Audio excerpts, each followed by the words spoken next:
I'm Luke Summerhays, and I love Fezandipiti.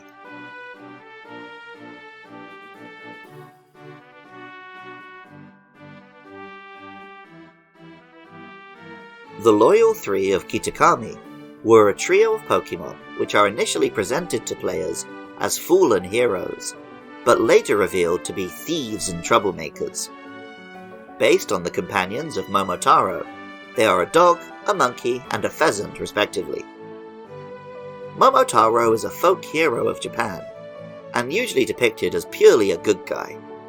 In World War II in particular, the legend was used as a bit of nationalistic propaganda, thanks to his depiction of a young boy's staunch determination to go and fight, and very possibly die, for the cause.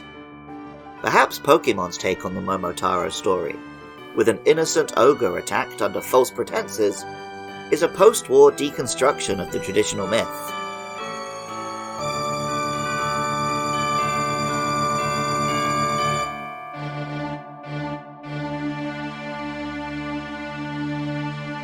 Fezandipiti is a fairy and poison type Pokemon, which resembles a pheasant, an appropriate native bird for the area of real-life Japan analogous to the Kitakami region. It has a colourful pattern which resembles a kimono, with its poisonous chain tied this time like the obi around the waist, in contrast to Okidogi's scarf and Monkey Dory's headband. Pokemon Scarlet tells us, Fezandipiti owes its beautiful looks and lovely voice to the toxic stimulants emanating from the chain wrapped around its body.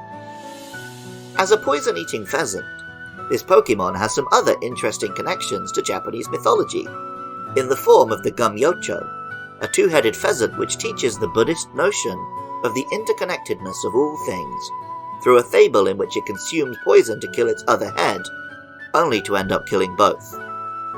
Pokemon Violet tells us, Fezandipiti beats its glossy wings to scatter pheromones that captivate people and Pokemon.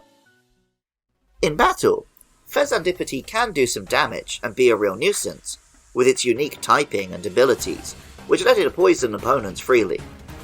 But mediocre stats mean it can't be used easily without a very deliberately constructed team. The name, like with the other members of the Loyal Three, ties into the heroic narrative. Fezandipiti combines pheasant with serendipity, or good fortune. The Japanese name, Kichikigisu, combines Kichi, fortune, and Kigisu, which, as with the previous two, is a more old-fashioned name for a pheasant.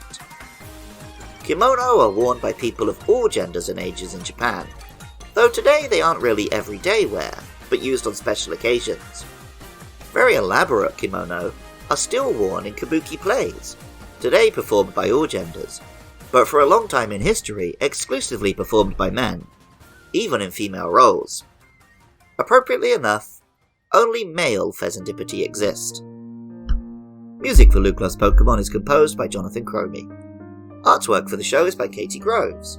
Writing, producing, and editing is by me, Luke Summerhays. Funding is provided by my lovely listeners.